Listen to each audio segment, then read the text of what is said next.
can follow this sequence of the panel and then looking into the speakers that are connected online as well.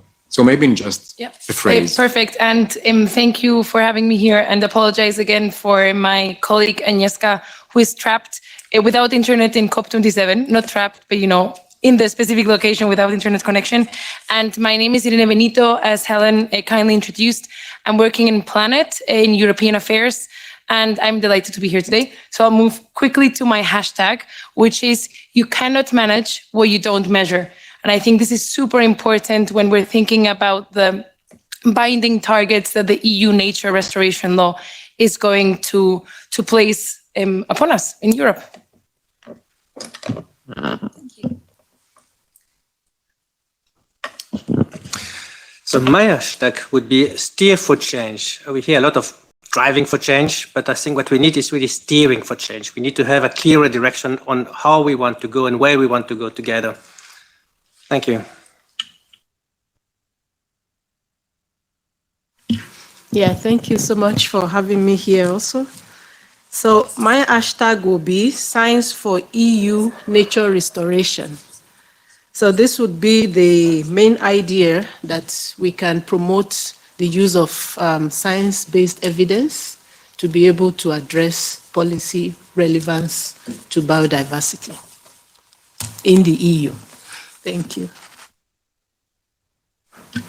Good afternoon. The hashtag from FAO would be no food without biodiversity.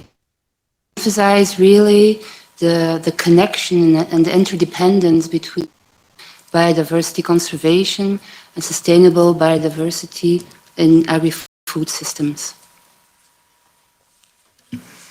Thank you very much. And how about IUCN and Alberto's views on this?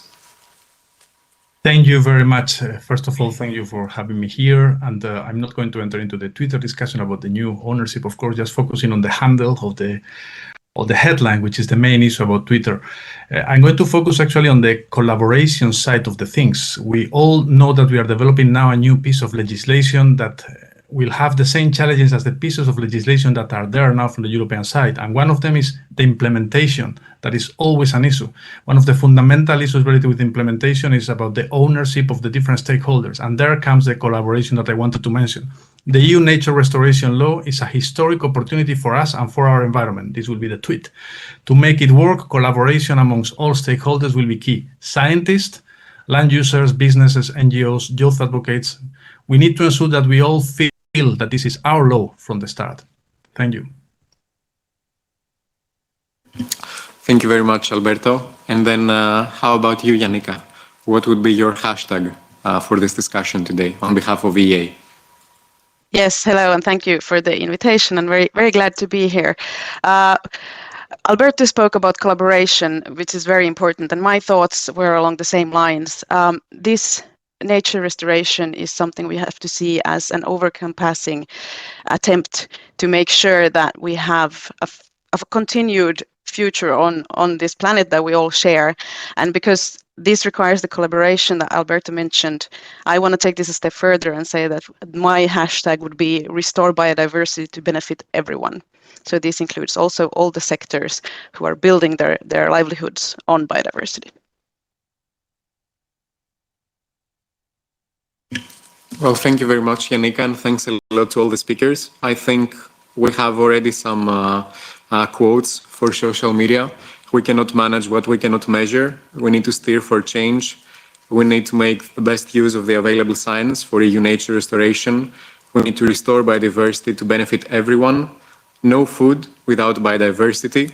And of course, it's extremely important to focus on implementation and collaboration between all stakeholders. So I think it's very important that also on behalf of the Secretariat of the Intergroup, this is our approach that is deeply rooted in the core of the mission of the Intergroup since 1994, following a multi-stakeholder approach involving all the relevant actors on board. So maybe on this note, I give the floor back to Helen to drive the discussion forward.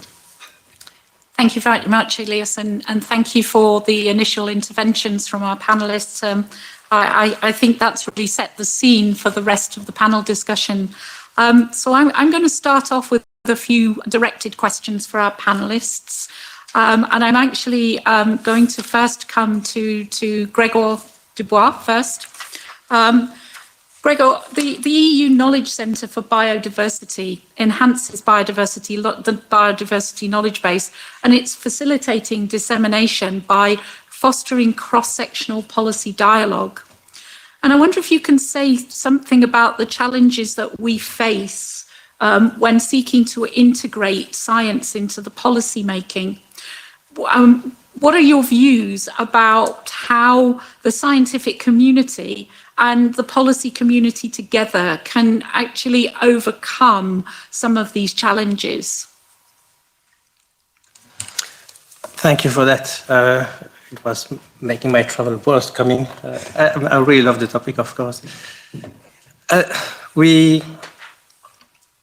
The Knowledge Centre for Biodiversity wants to solve a big hurdle. We don't want to go back to obscurantism. We want to have science-based policies. But how can we make sure that the science really flows into the policies? And it's mainly, the obstacle is mainly a communication issues. And there are three dimensions in this problem. Why do we have such a problem? The first one is the temporal dimension. We have a lot of interactions with the scientific community, but on a sporadic way. What we need is much more continuity. The policy is a process, from the design to the development, implementation, to the monitoring, to the assessment of the impact of the policy. Usually we have researchers coming in and out, but what we need is a continuity in the dialogue. So that's the first thing that needs to be kept in mind, is continuity in the dialogue. The second one is a spatial dimension, especially for biodiversity. This is vital. We want to make sure that the right hand is not going to undo what the left. We speak constantly about competition for lands. At the time we are speaking, we have so many sectors talking about the same piece of land that will be used either for energy, either for nature conservation, either for food, either for living, either for constructions. You can imagine so many uses of the same piece of land. And the same happens to the marine environment, but to another extent. But the challenge is there, and we need to make sure that we can have all the sectors sitting together around the same table. And that's one of the challenges that we have, of course, we try to solve through the Knowledge Centre for Biodiversity, which is quite new, actually. It's only 2 years old. And then the third challenge is a structural challenge. It's really how do we manage this wealth of information that is floating around, that is constantly published, the data that are available, how do we access that in a synthetic way to help the policymakers take the right decision? So we don't have the solutions to all of these problems, but at least we're working on it to provide a one-stop shop to provide the interface to the scientific community and to the policymakers. And I need to stress that the communication issue is really a bidirectional challenge. It's not only the scientific community that is slowly improving its way of communicating to the policymakers, but also for the policymakers to formulate properly the questions that can be used by the scientific community to really move on. So these are the three dimensions that are, I think, the main hurdles and the main challenges that we try to address with the Knowledge Centre for Biodiversity.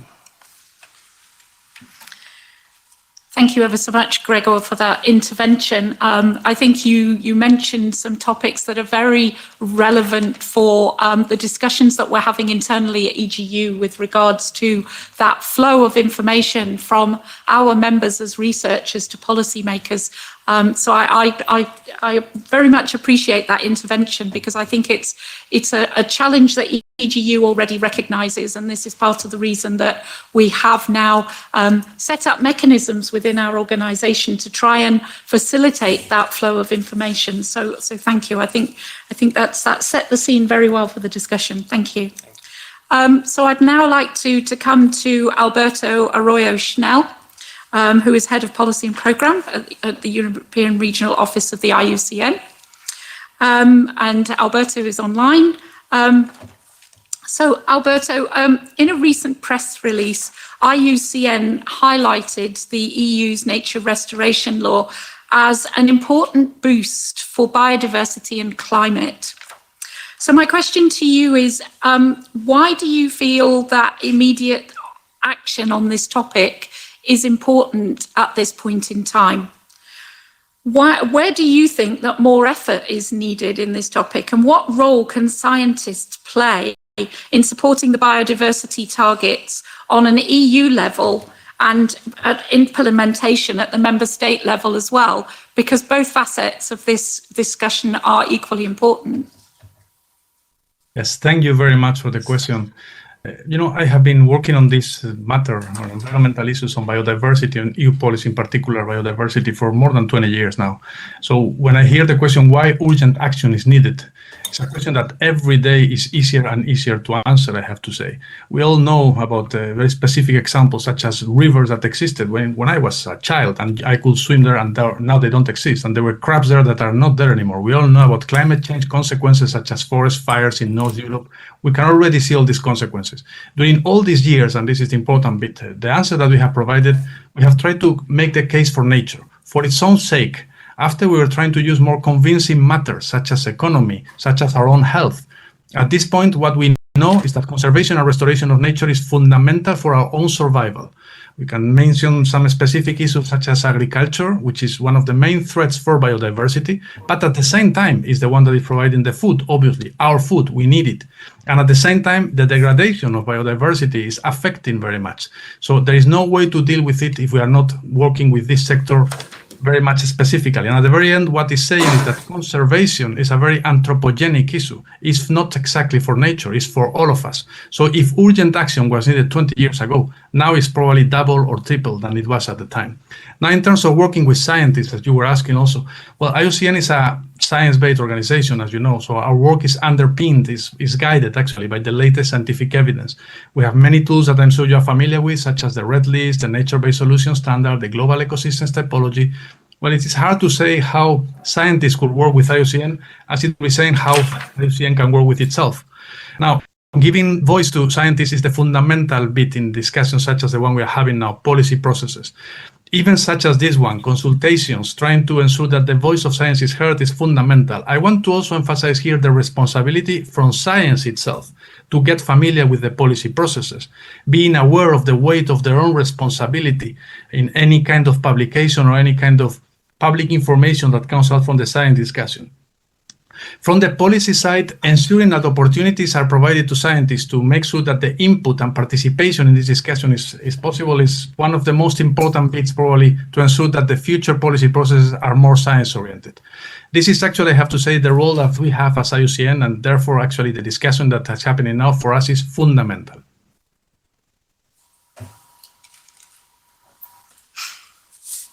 Thank you very much, Alberto. So I'm going to move on to our next panelist here in the room, Anne Deval.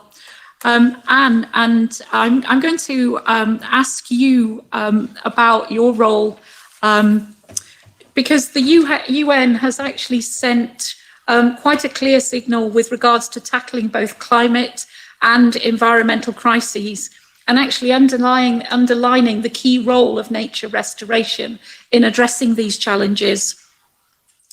At the same time, the FAO has been doing a lot of work on mainstreaming biodiversity and trying to see the broader picture. And we're also very shortly going to see many of the key representatives going to Montreal for the CBD post-2020 GBF discussions. And we're only a couple of years away from the UN Decade for Ecosystem Restoration. So I wondered if in that context, if you could perhaps give your thoughts on the global priorities for nature restoration and how these potentially could be addressed through some collective actions. I think we've already heard from our two previous speakers how important that collaboration is going to be to achieve some of our key objectives. So perhaps you could give us your perspectives on that. Thank you very much, Helen. And just on behalf of the Secretariat of the Intergroup, I think it would be equally worth to hear perhaps from a global perspective on behalf of FAO how important land and sea restoration is for productive ecosystems, providing healthy food and nutrition there. So up to Anne for that. Okay, I'll try to combine both questions, starting maybe to give some idea at the global level. When we're talking about land degradation, when you look at the world's soil, then 1/3 of it is moderately to highly degraded already. Moving on to the global fish stocks, where 1/3 again is overexploited. And I could go on and on, as another panel member already said, it's very urgent to take action. And it's very clear that these kind of degradations directly have an effect on the yield of farmers, have directly an effect on increasing food insecurity, and also affect or even threaten the income and the livelihood of more than 2 billion people worldwide who are directly depending on agriculture sectors. So yes, this is a very important issue of restoring the degraded ecosystems, and especially also productive ecosystems, because they are not only necessary for biodiversity objectives, but equally for food and nutrition, for health and for our livelihoods, as we already said. That's also why the UN Decade on Ecosystem Restoration was declared from 21 till 2030. And the main aim there is to prevent, to halt and to restore ecosystem degradation in all continents and on all oceans as well. So that's a global movement where the co-lead has been taken up by FAO and UNEP, United Nations, environmental program. So there also you see the linkage between productive sectors and natural sectors. So this is to situate how it is actually, or how the current situation is. But there are solutions that have been developed, and in the different sectors that are related to agriculture, crop and livestock production, fisheries, and to forestry. I won't go into details into the restoration options, but there are options, and of course they can further be developed, and they have to be backed up by evidence, science-based evidence. But there is a major effort to be made also when it comes to linking what is happening at field level to what is happening and the negotiations that are happening at global level. So I'll just jump into the first question of Helen,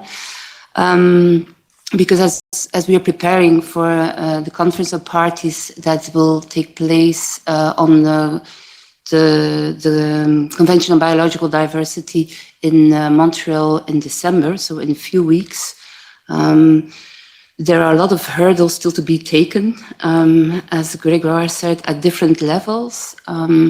But what we would like to put forward is that it will require a lot of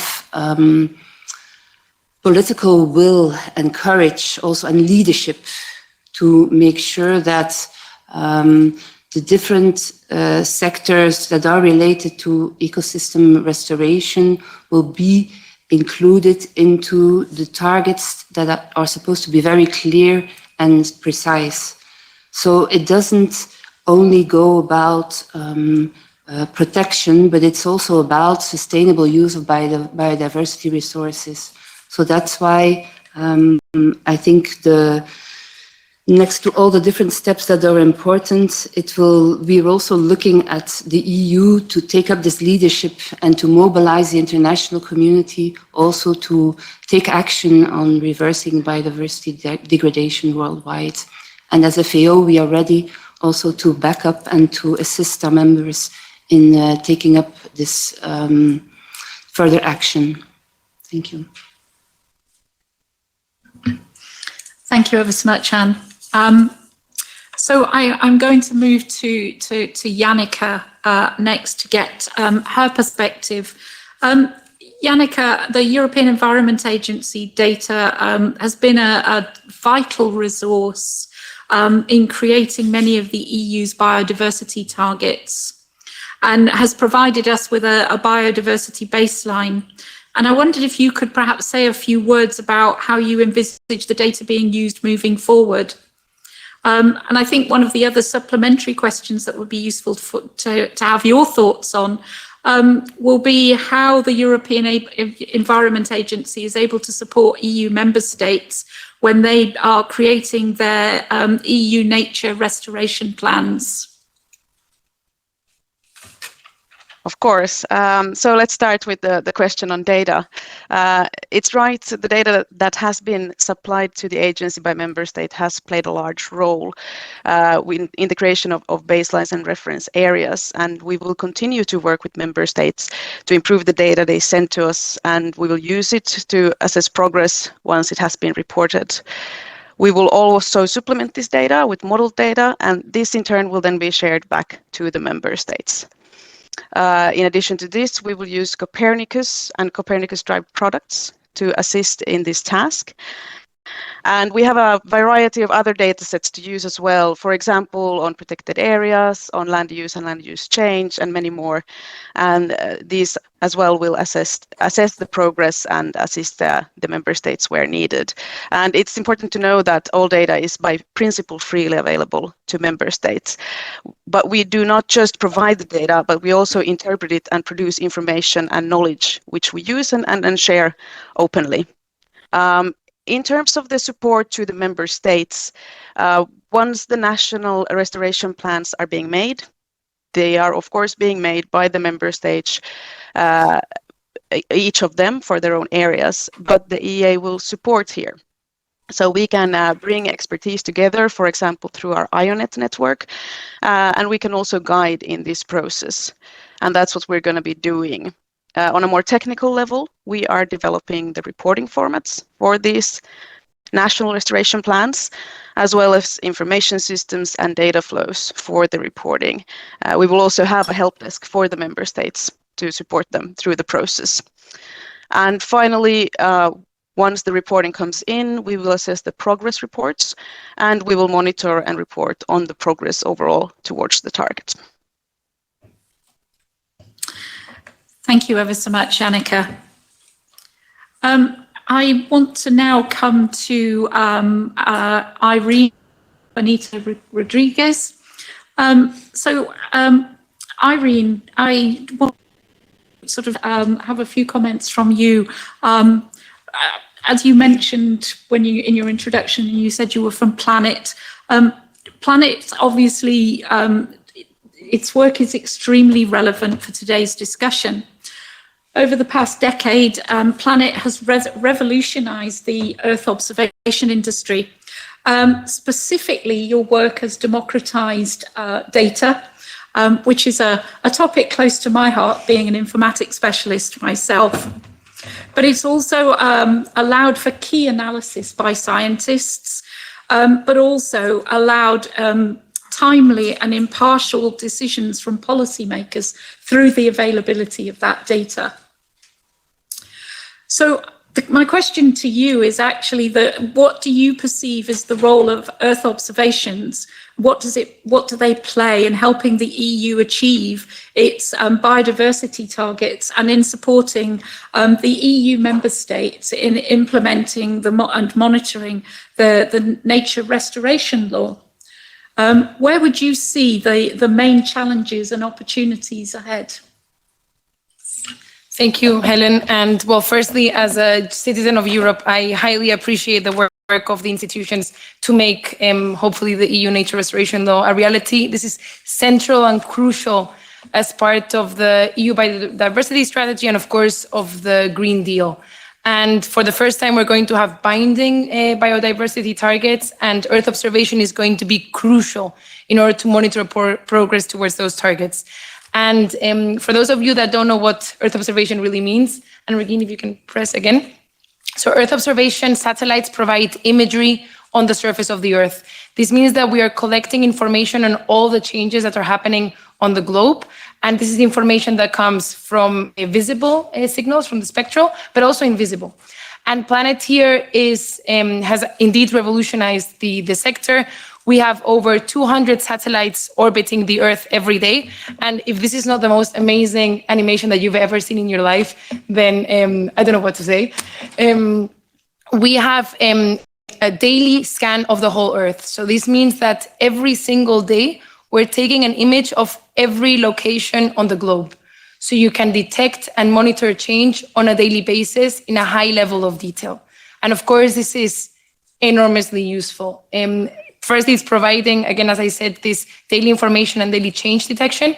But of course, also it provides a harmonized global data set and harmonized European source of data. And Regine, if we can go to the next one. I'm providing a couple of examples on the uses of this kind of data for biodiversity. And actually, before I move here, I want to point out that we are so fantastic because we are providing the greatest amount of data and information publicly and commercially available. This means that we're providing more information than all public and commercial data sources combined every single day. So this is really groundbreaking what Planet has done. And in terms of biodiversity monitoring, I think one of the clear applications comes from water management and the restoration of water ecosystems. A very unfortunate but very clear event from this summer. You may be familiar with the Oder river disaster. This is a river separating Poland and Germany, where over the summer, thousands of fish were found dead. And the damage to the flora and the fauna has been estimated by scientists that it will take several decades to actually recover. The causes were initially unknown.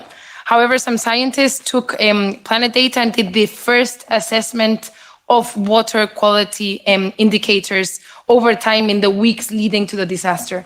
And they found that one of the indicators is actually chlorophyll concentration. And that's what you can actually see in the GIF changing.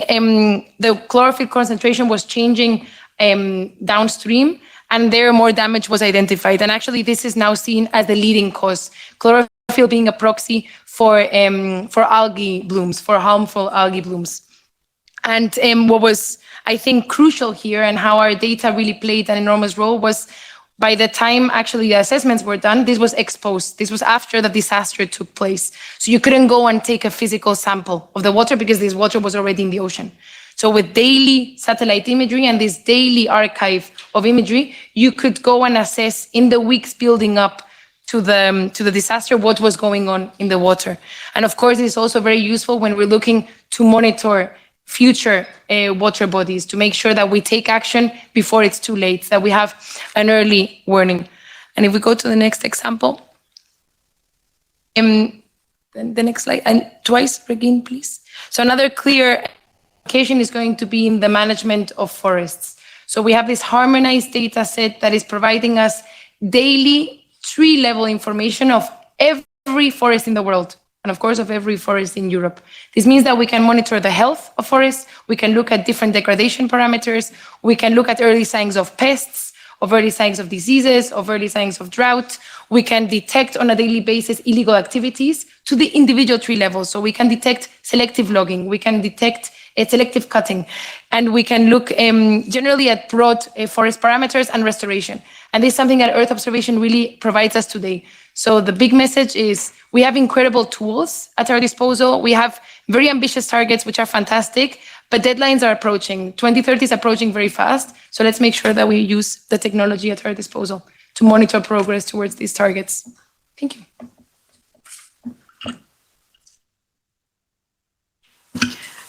Thank you ever so much, Irene. I'm going to move on to our last panelist to get some perspective from Felicia Akinyema to my left.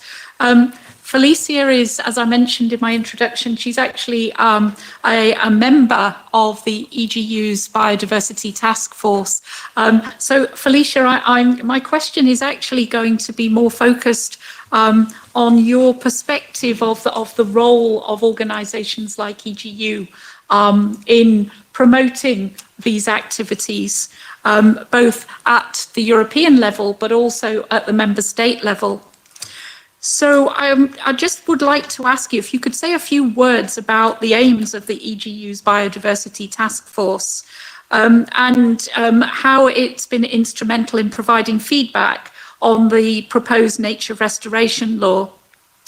As part of your answer, if you could perhaps give us some thoughts on the role that you think an independent scientific organisation such as EGU plays in providing scientific advice to policymakers as well. Thank you so much, Helen. So for the EGU Task Force, the Biodiversity Task Force, it's a scientific network of experts across Europe. And most importantly, we have the desire or the motivation to actually provide our thoughts, to share our expertise, especially at either at the EU level or even at the member state level, because the nature restoration plans have to be provided, they have to be prepared, they have to be monitored, as well as the progress also monitored over time. So one issue would be that for the member states, it would be very, very crucial for them to be able to assess in a timely manner localized scientific information, which can actually support the kinds of information or the types of indicators that the target of the EU biodiversity targets would require. And it's also important that we are able to assess scientific advice. So one major role that the EGU Task Force is well positioned to address and to support at both the EU and the member state level is to be able to help in terms of gaining access to the required expertise. We all would take into cognizance the fact that the issue of biodiversity is very diverse, whether in terms of the ecosystems, land-based, marine-based, and also the approaches that will be used in the different member states. But on the other hand, it's also very important that we are able to get some directives. So for example, in the recommendations that were made, 7 key points were there, but one, I would talk briefly about 2. One is the need to enhance the connection between ecosystems.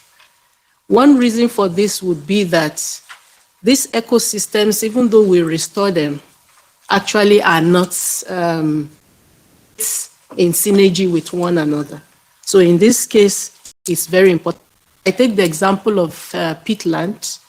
More than 50% of peatlands in Europe are already degraded or they are lost. But in this case, restoring peatlands gives us an opportunity to be able to generate better results in terms of the kinds of biodiversity that we are able to impact when the peatlands are restored. On the other hand, it's also important to maintain the conservation status of those ecosystems, the habitats. So for most of the indicators or the targets, they actually are based on references to the past, but we also should have this long-term perspective to monitoring the different targets that we aim to achieve at the level of each member state. The reason also is that if we have this kind of perspective, then the long-term monitoring will be guaranteed. And in that sense, it's very easy for us to actually ensure that we get the full benefits that we need in terms of either monitoring, restoring, and maintaining the different ecosystems. So I think in summary, the EGU Biodiversity Task Force would actually work more as a honest broker for scientific knowledge. So we are able to support in the provision of scientific information, whether as a group or at the level of individuals, like I said, We are all diverse. We are present across Europe. We are also able to support the scrutiny of the scientific evidence, and as well as we are able to help in highlighting the consequences of the different policy actions that policymakers might decide to take. So this, I think, is a way for the Biodiversity Task Force to be able to provide information that will be useful and understandable to policymakers. So we are very interested in the debates as well. Thank you. Thank you so much, Felicia. I think our speakers have given us a number of different perspectives on this very important topic, and I think we're going to wrap up this this discussion on this aspect with a more general question. So I'm going to hand the floor back to Ilias, who's going to provide a single question just for all of our panelists, just to wrap up this part of this event. So Ilias, I'll hand back to you. Thank you. Thank you very much, Helen, for moderating this panel discussion. And I would like to take the opportunity to extend a warm thanks to all panelists joining us today on site or online. I think that all previous interventions have greatly stimulated attendees' interest, judging also by the number of questions received via the platform that we will be looking into in a few minutes' time. Just perhaps before that, I would like to turn to panelists and ask you, well, as we're coming to the end of this discussion, perhaps just in one phrase, what is your key takeaway of this panel discussion so far? And then what would you like the audience to take home today? And we could follow equally the sequence, starting with Irene. Great, thank you, Ilias. And well, I just want to point out once more that we are making incredible progress in the area of biodiversity, and I think the EU Nature Restoration Law is a perfect example. However, 2030, even 2050, they're approaching very fast, and we need to move fast. We need to make sure that actors and decision makers have the necessary tools to be effective, and many of these are at our fingertips. The technology is there, especially when we're talking about Earth observation, direct and services like Janica just mentioned. So let's make sure that we don't miss the opportunity to empower decision makers with the right tools. Thank you.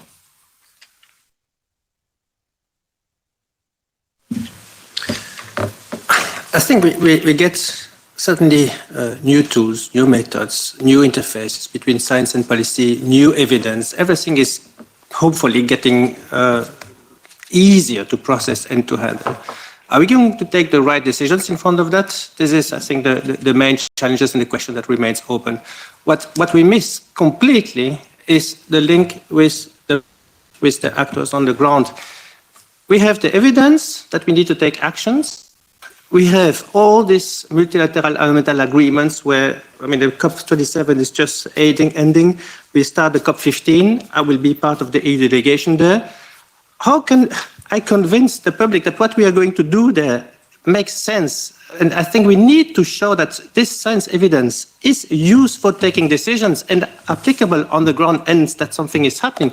We need to gain the trust back from the public that this science that we use is driving us somewhere. So that's why I came with the first tag, that we need not to drive somewhere, because we can drive everywhere. We just need to steer this process all together in the direction that is where we address equity, where we address conservation, where we address nature, where we address solidarity.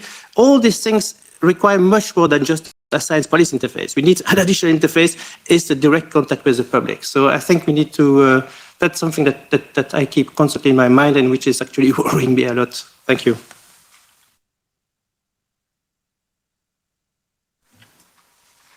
Yeah, I think for us as members of the EGU Biodiversity Task Force, one key message we would like to leave with everyone is the need to emphasize the science-based, the use of science-based approaches. For example, the likelihood for the member states in achieving the biodiversity targets that are set would be ensured if, for example, support in terms of expertise as well as the data can help in selecting, for example, ecosystems, habitats that are that are currently resilient, as well as those that will be resilient in the future. It's also important, for example, not just to look at numbers in terms of the progress in monitoring the indicators. It's possible, for example, to predict areas, whether in the future, which areas will unavoidably be impacted. That will be, there's nothing we can do, it will be transformed, whether it's climatic-based or anthropogenic. So these are the kinds of questions that the task force, whether directly or the bigger EGU family in terms of the different working groups, can actually support the member states as well as the EU to do in terms of achieving the set targets. Thank you very much, Felice. And how about you, Anne, on behalf of FAO? I think there are several takeaways, but let me stick to this one, which I've been hearing being expressed by several people, and of course within the mandate of FAO, that if we want to guarantee food security, nutrition and health for all, then it is really, we have to care about biodiversity and about ecosystem restoration. And we have to make sure that sustainable agri-food systems and other sectors, productive ecosystems, are part of the solution. And there is a link to be made with what Grégoire was saying, what is happening on the ground, what is already there, what are the experiences, what are the experiments, etc. And I know that from a lot of colleagues of FAO, they are doing a lot of the groundwork already in different sectors. So it's also a question of being able to share and getting the knowledge from up at the different levels where the decisions are being made. I think, thank you. Thank you very much, Anne. And perhaps now we can turn to online speakers. So how about you, Yannicka? Thank you. I've heard a lot of good inputs today, and it's gonna take a while to melt this all down into a great outcome. But what I want to highlight is that we have had voluntary commitments for decades now in the previous biodiversity strategies. We have talked about this when the discussion was more focused on preserving nature and preserving biodiversity for its intrinsic value. Now the discussion has shifted into preserving nature and ensuring restoration of nature more than preservation, not just for the intrinsic value of biodiversity, which naturally is important, but also for our own future and our way forward in the life we have on this planet. So there have been some good advancements, and this cannot go unmentioned because a lot of efforts have been made, but it's not enough. It hasn't been enough, and it's still not enough. So this new tool, nature restoration law, well, it should be seen as restoring our livelihood law, and it should be seen as the tool to make sure that this will happen, that we will reach the goals now that they are written in a law. And just as the previous speaker highlighted, we need all sectors on board on this. I think it's even important and crucial to make sure that all sectors are on board, because if all sectors are not on board, on EU level, on global level, on member state level, then restoration will not succeed the ultimate target that it set out. So I want to leave you with the thought that business as usual is no longer an option. We have to implement new tools and new ways forward, and this is the new way forward. Thank you very much, Yannicka, and I think that's a great takeaway message. Business as usual is no longer an option. And then on this note, I'll hand the floor to Alberto on behalf of IUCN for your key takeaways as well. Alberto, I know that on behalf of IUCN, There is a lot of great work done, and within your intervention as well, you were mentioning that we need action now. So what are you taking away of this discussion today? Thank you. Thank you very much, Elias. Well, we are focusing on the EU restoration law at the moment. And of course, science will be its guiding principle, both in the design and in the implementation. So actually, I agree very much with Gregor's message on awareness and the need for public valuation. We simply need to base our action on facts, current and desired. Now, with this in mind, I would like to highlight only 3 key words. First of all, historical opportunity. This is the first comprehensive law in Europe since the Habitats Directive in 1992. And by the way, it's also the first continent-wide law of this kind, restoration. This is simply once-in-a-generation opportunity. Secondly, stakeholders' ownership. It has been mentioned many times, but to ensure that all key actors feel this law as their responsibility also is going to be the only way to ensure that implementation really works. And by the way, this includes also ensuring proper investment, which is very much related with political will, as we know. And finally, global leadership. This law elaboration and implementation will be very difficult in the European Union. Yes, that is true. But it will be much more difficult, such thing, in other regions of the world where the capacity is even less. So our example is key. We are actually, I would say, being watched.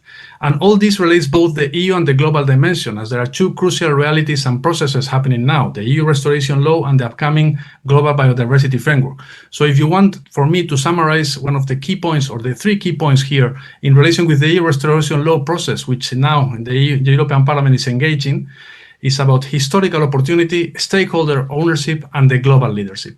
Thank you. Thank you very much, Alberto. I think that was very much to the point, as I would like to take the opportunity to thank all panelists for your key takeaways during this panel discussion.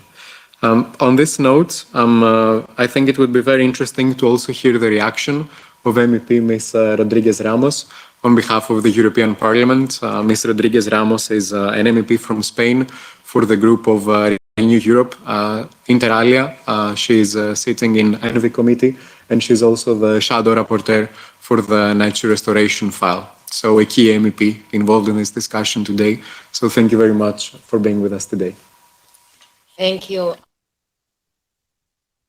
First, I would like to apologize to the delay. I was participating in a debate on COP27, and it was not possible for me to arrive early. Second, let me thank the organizers, the European Parliament Intergroup on Climate Change, Biodiversity and Sustainable Development, and the European Geosciences Union, as well as the host, Cesar, Luena and Jutta, to bring such an important topic to the rooms of the European Parliament, natural restoration and the nexus between policy making and science. Over half of global GDP depends on nature and the services it provides, and our health depends on the biodiversity. The biodiversity gives us air, water, productive soil. With a natural restoration law, I think we have an historical opportunity we cannot afford to miss. I think the Commission's proposal for a nature restoration law is a good and solid basis, but I believe there is room for improvement